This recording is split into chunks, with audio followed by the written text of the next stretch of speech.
करने का।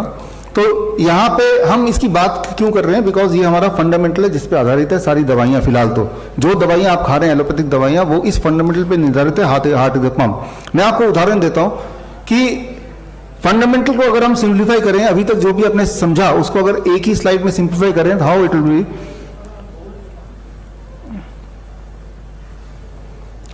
सारा एक स्लाइड पे, वो स्लाइड कुछ ऐसा होगा। It is called reductionist theory.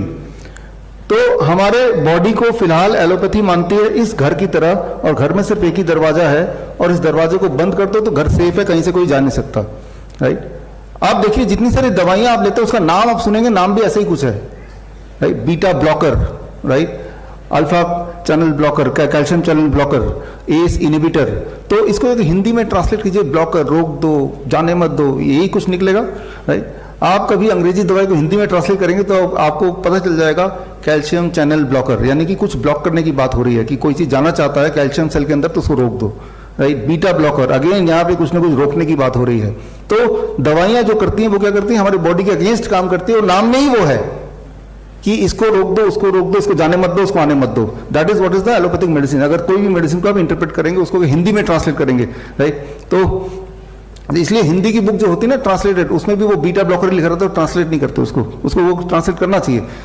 जबकि हमारी जो बॉडी है वो एक घर, ऐसी घर की तरह नहीं है जिसमें सिर्फ एक ही दरवाजा हो, ऐसा नहीं है हमारी, राइट। जैसे कि अभी तक ये बताया गया कि heart is a centre point, right, located only one place, और उस चीज को थ्योरी को विश्वास करके फिर सारी दवाइयां बनी।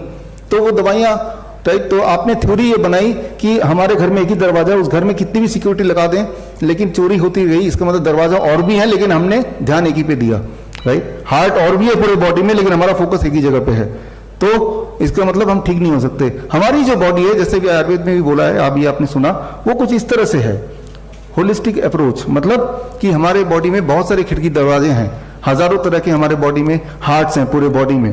तो अगर आपको ठीक करना है तो आपको अपने बॉडी की एक एक सेल को आपको एड्रेस करना पड़ेगा, सिर्फ किसी पिन पॉइंट सेल को नहीं करना पड़ेगा। एक बात समझिए आप, दवाई कैसे काम करता है, हमारे हर सेल में रिसेप्टर होते हैं। रिसेप्टर क्या है, जैसे ये ताला है और इसकी चाबी क्या है, यहाँ पे चाबी के लिए होल है, इस होल को आप रिसेप्टर बोल सकते हैं। हर सेल में ऐसे रिसेप्टर बहुत सारे होते हैं। दवाई क्या है, वो एक च्युइंगम की तरह है। अगर मैं च्युइंगम लेके यहाँ लगा दूं तो क्या चाबी से खोल लेंगे आप? नहीं। तो मैंने क्या किया, ब्लॉक कर दिया, बीटा ब्लॉकर, राइट। तो उसने बीटा ब्लॉकर ऐसे ऐसे रिसेप्टर को ब्लॉक कर दिया जिसके बाद हार्ट उतनी मजबूती से काम नहीं कर पाएगा, तो ब्लड प्रेशर तो कम हो जाएगा लेकिन आपका हार्ट भी कमजोर हो जाएगा। तो ये है द काइंड ऑफ मेडिसिन जो मेडिसिन का काम है। तो वो आपके हार्ट को कमजोर करके फिर ब्लड प्रेशर घटाता है, क्योंकि वो होलिस्टिक अप्रोच नहीं है। अप्रोच क्या है, रिडक्शनिस्ट अप्रोच। ये दिमाग में बिठा दिया कि हार्ट एक सेंटर पॉइंट है और दिक्कत एक ही जगह होती है। जबकि जब आप बीमार पड़ते हैं तो एज ए होल आप बीमार पड़ते हैं, आपका कोई ऑर्गन बीमार नहीं पड़ता, it is a whole thing. Pain कोई एक जगह हो सकता है लेकिन your organ, right, your whole body is sick. अगर आप ये थ्योरी लेके चलें तो आप ठीक कर सकते हैं अपने आप को। अगर आप एक पिन पॉइंटेड थ्योरी लेके चलेंगे जैसा कि अभी तक है तो फिर दिक्कत होगी। तो हमें क्या करना पड़ेगा, instead of taking the medicine which pin points, right, which decides कि ये प्रॉब्लम सिर्फ इस जगह की है, इस प्रॉब्लम इस जगह की है। आपको होलिस्टिक, जब भी कोई प्रॉब्लम है आपको, तो आपके बॉडी के हर सेल को प्रॉब्लम है, हर सेल को साथ में लेना पड़ेगा उसको ठीक करने के लिए। बॉडी के हर सेल को साथ में हम कैसे ले सकते हैं अपनी किसी भी प्रॉब्लम को ठीक करने के लिए? हम सोल्यूशन की बात कर रहे हैं। अब अगला 2-3 मिनट मैं सोल्यूशन की बात कर रहा हूं। तो हमें सारे सेल्स को क्यों लेना पड़ेगा, ये अभी तक का जो हमने डिस्कस किया उससे क्लियर हो गया कि क्योंकि हमारा डिसइंटीग्रेटेड है, हमारी सारी ताकत, हमारा हार्ट भी डिसइंटीग्रेटेड है, पैरों में भी, हर जगह ही है, तभी जाके सारा कुछ सर्कुलेट हो रहा है। तो उसके लिए हमारे बॉडी के सारे सेल को कैसे इन्वॉल्व करना है, 2 स्लाइड में आपको समझ आएगा। तो ये देखा गया है कि जब आप अपने बॉडी का कोर, अंदर का टेम्परेचर नॉर्मली 37 डिग्री होता है, उसको अगर 39 कर देते हैं, 2 डिग्री बढ़ा देते हैं, जैसे ही टेम्परेचर अंदर का कोर का बढ़ जाता है तो ब्लड जो है वो बाहर की तरफ ज़्यादा सर्कुलेट होगा, और बाहर की तरफ सर्कुलेट होगा, आपको पसीना आएगा और आपका हार्ट रेट बढ़ जाएगा, राइट, आपकी ब्लड की सर्कुलेशन तेजी से होगी और बाहर की तरफ होगी। और ऐसे में एक बड़ी इंटरेस्टिंग बात होती है बॉडी के अंदर कि आपके बॉडी के हर सेल के अंदर एक खास तरह का प्रोटीन होता है that is called heat shock protein, a खास kind of protein that is called heat shock protein. ये नाम याद रखिए, ये रिकॉर्डिंग भी है आपके पास। हीट शॉक प्रोटीन, आपके बॉडी के हर सेल में हीट शॉक प्रोटीन है, वो एक्टिवेट हो जाता है, राइट। जैसे ही आपकी बॉडी का टेम्परेचर बढ़ता है और बॉडी में एक खास तरह का प्रेशर आता है, और उसके एक्टिवेट होते ही आपके मसल्स जो टूटने लग गए हैं, मसल्स जो कमजोर होने लग गए हैं, आपकी जो एजिंग होने लगी है, आपके जो इन्फ्लेमेशन घाव होने लगे हैं, आपके जो ट्यूमरस ग्रोथ होने लगे हैं, उनको ठीक करने की प्रक्रिया बॉडी शुरू कर देता है। बट ठीक करने की प्रक्रिया में बॉडी को जो औजार चाहिए, हथियार चाहिए, दैट इज जो आप खाते हैं, राइट। उस खाने को अगर ठीक कर लें तो हमें नहीं पता बॉडी को कौन सा न्यूट्रिएंट चाहिए, कौन सा न्यूट्रिएंट नहीं चाहिए, लेकिन हमने सारे न्यूट्रिएंट बॉडी के सामने रख दिया, आप अपने हिसाब से यूज कर लो। आपके घर में कोई मैकेनिक आता तो आप ज्यादा ये कर सकते हैं कि मैकेनिक को पूरा आपके टूल बॉक्स दे दिया, मैकेनिक करेगा अपने आप कौन सी टूल बॉक्स की जरूरत है, कौन सा टूल की जरूरत है। तो नेचर ने, भगवान ने जिस ढंग से फूड बनाया है, फ्रूट्स, वेजिटेबल्स, नट्स, लीव्स, उसी फॉर्म में जो हम बॉडी को देते हैं, that is the form which is best utilised by the body. Body उसको पहचानता है, हम भी नेचर के ही हिस्सा हैं, हम एलियन जगह से नहीं आए, body recognise it. That is what is one important science which you have to understand. समय कम है, उस साइंस की अलग बात करेंगे, डाइट वाले साइंस को। तो हम क्या करते हैं अपने पेशेंट्स को, पहले तो ये कि उनकी हीट शॉक प्रोटीन को एक्टिवेट करते हैं। हीट शॉक प्रोटीन मतलब बॉडी के सारे सेल्स कैसे आपके साथ जुड़ जाएं काम करने में, उसका सबसे आसान तरीका जो हमने निकाला है, राइट, वो तरीका what we call as the hot water immersion, जो हमारे हिम्स हॉस्पिटल में होता है। तो ये आप देख रहे हैं ये क्या कर रहे हैं, ये पानी में बैठे हुए हैं 40 डिग्री में। तो एक्चुअली हम इनसे क्या कर रहे हैं, हम इनकी किडनी का इलाज नहीं कर रहे हैं, हम सिर्फ ये कर रहे हैं कि कुछ ऐसा हो जाए इनके बॉडी के सारे सेल्स खुल जाए, उनके अंदर के जो हीट शॉक प्रोटीन है सारे सेल्स के एक्टिवेट हो जाए। किडनी से मतलब नहीं है हमें बॉडी के हर सेल से मतलब है, एवरी सेल, राइट। तो और उसके लिए इनको यहां तक आप देख रहे हैं, गले तक पानी में बैठे हैं, राइट। इसके छोटा मॉडल मेरे पास है यहाँ पे,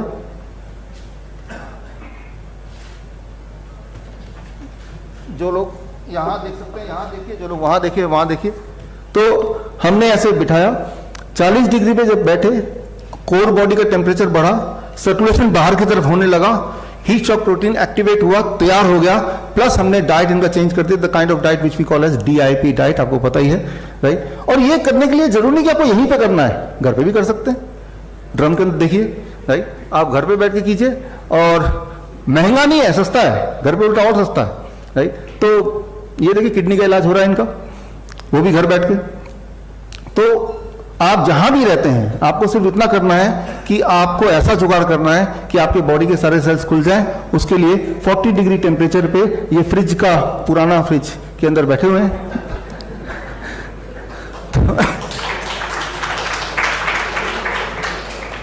तो आपको ठीक होने के लिए पैसे की जरूरत नहीं, दिमाग की जरूरत है, ये देखिए, राइट। तो आपने अपने बॉडी के सारे सेल्स को खोलने के तरीके निकाले। हाँ, जो इंजीनियर है वो अपना इंजीनियर दिमाग निकाला, जो देसी है वो देसी जुगाड़ निकाला। जुगाड़ निकालने से मतलब है, राइट। सो एंड ये सारे पेशेंट्स अपने अपने घर में बैठ के दे आर क्योरिंग। जब पेशेंट्स आते हैं हमारे पास, वो किडनी के पेशेंट्स आते हैं, जो जाते हैं बोलते हैं हम तो किडनी के लिए आए थे, हमारे तो घुटने के दर्द भी चला गया, हमारा ब्लड शुगर नॉर्मल हो गया। उन्हें हैरानी होती है, राइट, लेकिन हमें हैरानी नहीं होती। इस वक्त आपके बॉडी में हजारों प्रॉब्लम्स होंगी, उनमें से बहुत सारी प्रॉब्लम ऐसी होंगी जो आने वाले टाइम में आपको पता चलने वाला है, आपको नहीं पता, हमें मतलब भी नहीं है। हमने जो आज का हमारा है gravitational resistance and diet, grad system इसे बोलते हैं, मेरे टी शर्ट में भी है ताकि आपको ये याद रहे अगर आप मेरे टी शर्ट को देख रहे हैं। ग्रैड सिस्टम बुक के कवर में भी है, ग्रैड सिस्टम, ग्रेविटेशनल रेजिस्टेंस।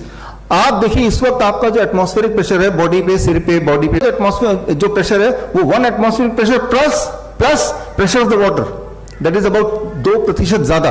वो जो प्रेशर डिफरेंस है, that pressure difference plus the heat, that opens up the heat shock protein, right. तो आप किसी भी तरह से इसको कर दीजिए कि pressure difference 2% plus heat of 40 degree. 40 degree का मतलब जरूर नहीं कि exact 40 degree, can be 41, 42, 39, but 40 degree पे मोस्ट ऑफ द पीपल। तो ऐसे पता चलता है जब हम सिम्टम को देखते हैं, पेशेंट को देखते हैं। आगे आपको पेशेंट से मिलवाएंगे, डॉक्टर नमिता आएंगी, वो मिलवाएंगी। अब मान लीजिए मेरे पास टॉर्च है, ये चल नहीं रहा, आप मैकेनिक को देंगे, मैकेनिक के आपको ठीक करके दे देगा, ठीक हो गया। कैसे पता चलेगा आपको ठीक हो गया? ऐसे हाँ करें, लाइट आ रहा है तो ठीक हो गया, है ना। लेकिन एलोपैथिक लॉबी नहीं मानती। अगर आयुर्वेद से कोई मेथड आता है, नहीं नहीं ये ठीक नहीं हुआ, वो बोलेगा ये ठीक नहीं हुआ। मैंने लाइट आ रहा है, देख रहे पहले नहीं आ रहा था, पहले यूरिन आउटपुट नहीं था, अब यूरिन आउटपुट आ रहा है, पहले स्वेलिंग थे, अब स्वेलिंग नहीं है। नहीं, हम इसको नहीं मानेंगे। क्या किडनी के सारे अंदर के टिश्यूज वो दोबारा बढ़ गए? क्या किडनी जो श्रिंक था वो दोबारा खुल गया? इस तरह की भाषा में उलझाने की कोशिश करेंगे कि आप गए मैकेनिक के पास, मैकेनिक बोला देखो जी लाइट चल रहा है, ठीक हो गया। नहीं नहीं मैं नहीं मानूंगा, इसके बल्ब को निकाल के दिखाओ, इसकी बैटरी को दिखाओ, तारों को दिखाओ, मैं एक एक को चेक करूंगा और सारी चीजें जब इंडिविजुअली मुझे ठीक दिखाई देंगी तो ही मैं मानूंगा। That can be one way, right. तो हमने ये बोला चलो ये भी तरीका सही आप जो बोलते हैं। तो हमने कुछ पेशेंट्स के पहले फोटो खींची किडनी की जब हमारे पास आए, राइट। और हमने नहीं खींची, उन्होंने खुद खिंचवाई। DTPA स्कैन करते हैं और 3 महीने बाद, 2 महीने बाद, कोई 15 दिन बाद अपनी मर्जी से उन्होंने दोबारा फोटो खींची, राइट। और फोटो में देखा what we'll call as how to grow the organ in the body. The kidney started growing. The kidney started growing. तो हम नहीं बोलते कि आप फोटो खिंचाओ, क्योंकि हम तो सिम्टम देख रहे हैं, हम तो लाइट आ रही है, सब कुछ ठीक ही होगा, लेट इट बी सिंपल। लेकिन पेशेंट जिद करते हैं मैं नहीं मानूंगा कि मैं ठीक हो गया, जब तक कि फिर आगे की, जब तक कि डॉक्टर के पैरामीटर के हिसाब से क्रिएटिनिन लेवल भी ऐसा होना चाहिए और सारे रिपोर्ट वैसे होने चाहिए, मेरे रीनोग्राम जो है वो ऐसा दिखना चाहिए। एंड वो लोग जो है वो जिद करके फिर पहला और दूसरा टेस्ट कराते हैं, और क्योंकि वो करा रहे हैं तो वो रिपोर्ट हमारे पास आ रही है। और वो रिपोर्ट्स भी, ये जो किताब अभी रिलीज की, इस किताब का सेक्शन 3 में वो रिपोर्ट आपको डाल के दिए हैं। तो यस, आपके बॉडी के ऑर्गन ग्रो कर सकते हैं, वो फोटो से भी साबित होता है और सिम्टम से भी साबित होता है। जितने तरीके हैं दुनिया में साबित होने के, जिसे गोल्ड स्टैंडर्ड मानती है एलोपैथी, वो सारे स्टैंडर्ड हमने मापदंड पूरे करके उस किताब के अंदर डाल के दे दिया। जैसे आपको ठीक लगे समझना, जो वाला थ्योरी, लेकिन एंड रिजल्ट ये है कि पेशेंट गेट क्योर्ड, पेशेंट ठीक हो जाता है। एंड ये सिर्फ एक किडनी के लिए नहीं, simultaneously why the patient is getting cured of kidney disease, जिसके लिए ओरिजिनली आया था, उसका अब पहले आया था वो व्हील चेयर में, अब वो चल के भी जा रहा है। उसके घुटने में दर्द था वो भी खत्म हो गया, उसका इंसुलिन था वो भी छूट गया, राइट। तो इसका मतलब पेनक्रियास पहले से भी काम ढंग से काम कर रहा होगा, तो वहां की भी फोटो खींचो, पहले वाला भी अभी वाला भी, राइट। एक तो तरीका ये है, दूसरा तरीका ये, पहले इंसुलिन नहीं ले रहा था अब नहीं ले रहा, इसका मतलब वो ठीक हो गया, right. We go by the second, कि अगर वो इंसुलिन नहीं ले रहा, ब्लड शुगर नॉर्मल आ रहा है, तो हम तो यहीं पे रुक जाते हैं, हमें और इन्वेस्टिगेशन की जरूरत नहीं है। लेकिन मैं इनवाइट करता हूं, जो लोग ऐसा चाहते हैं कि फोटो खींच के देखो, तो आपके बॉडी का कोई भी ऑर्गन कितना भी सड़ गया क्यों ना हो, अगर आप जिंदा हैं तो आपके पास एक तरीका है जिससे उस ऑर्गन को दोबारा से अपने बॉडी के अंदर ही ग्रो कर सकते हैं। It is very clear, right.